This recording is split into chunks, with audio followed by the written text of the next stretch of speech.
Assalamualaikum warahmatullahi wabarakatuh. Kami dari SMA Negeri 2 Lumajang, kelas 12 MIPA 8, kelompok 1, akan menjelaskan peran KPK. Sebelumnya, kami akan memperkenalkan nama anggota kelompok kami terlebih dahulu. Yang pertama, Ahmad Abdul Harisikan, absen 1, Ainia Wulandari Kusuma Widya, absen 2, Alvin Iqbal Zahaswana, absen 3, Brilian Monika Kautsar, absen 4, Darmawan Eka Prasetya, absen 5. KPK atau Komisi Pemberantasan Korupsi Republik Indonesia adalah lembaga negara yang dibentuk dengan tujuan meningkatkan daya guna dan hasil guna terhadap upaya pemberantasan tindak pidana korupsi. KPK bersifat independen dan bebas dari pengaruh kekuasaan manapun dalam melaksanakan tugas dan wewenangnya. Peran KPK tingkat daerah kabupaten.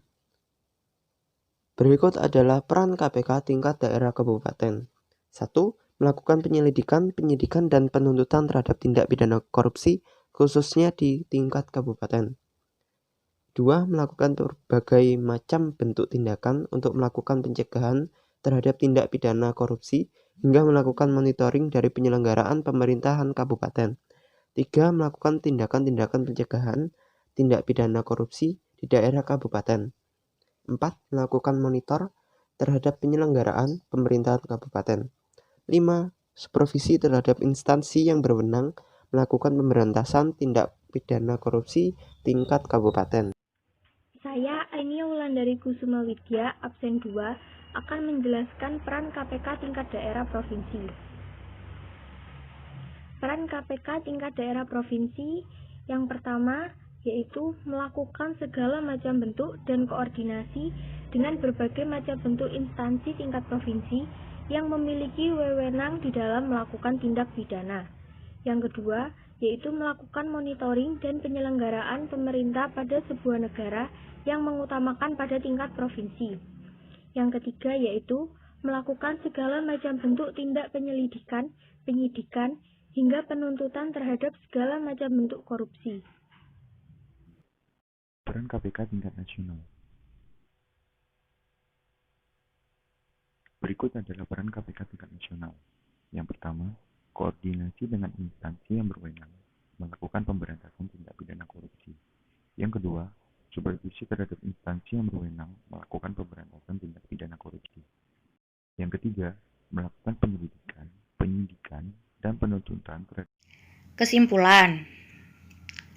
Kesimpulan dari PPT ini yaitu yang pertama, KPK atau singkatan dari Komisi Pemberantasan Korupsi adalah negara yang dalam melaksanakan tugas dan wewenangnya bersifat independen dan bebas dari pengaruh kekuasaan manapun. Yang kedua, Komisi Pemberantasan Korupsi ini dibentuk dengan tujuan meningkatkan daya guna dan hasil guna terhadap upaya pemberantasan tindak korupsi. Selanjutnya adalah latihan soal. Soal pertama, Komisi Pemberantasan Korupsi dibentuk oleh Presiden pada tahun. Jawabannya D. Megawati pada tahun 2003. Soal kedua, perhatikan pernyataan di bawah ini. 1. Melakukan penyelidikan, penyidikan, penuntutan terhadap tindak pidana korupsi. 2. Melakukan monitor terhadap penyelenggaraan pemerintahan negara. 3.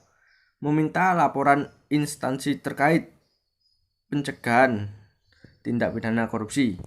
4. Melakukan tindakan pencegahan tindak pidana korupsi. Yang termasuk tugas dari KPK adalah jawabannya D. 1, 2, dan 4. Soal ketiga, perhatikan asas-asas berikut ini. 1. Asas keterbukaan. 2. Asas kekeluargaan. 3. Asas kewarganegaraan. 4. Asas kepastian hukum. 5. Asas proporsionalitas. Yang merupakan asas pedoman KPK dalam menjalankan tugas dan wewenangnya adalah asas KPK terdiri dari 5, yaitu kepastian hukum, keterbukaan, akuntabilitas, kepentingan umum, dan proporsionalitas. Jadi Jawabannya adalah C. 1, 4, dan 5. Asas keterbukaan, asas kepastian hukum, dan asas proporsionalitas. Soal keempat. Sebagai lembaga penegak hukum dalam menjalankan tugasnya, KPK berpedoman pada peraturan perundang-undangan. Oleh karena itu, dalam bertindak, KPK selalu mengedepankan A. Asas kepastian hukum. Jawabannya adalah A. Dan soal kelima, mengawasi perilaku aparatur pemerintahan, terutama berkaitan dengan aspek keuangan, merupakan tugas KPK dalam. Jawabannya adalah C. Melakukan monitor atau pengawasan terhadap penyelenggaraan pemerintahan. Terima kasih. Sekian penjelasan dari kelompok kami. Wassalamualaikum warahmatullahi wabarakatuh.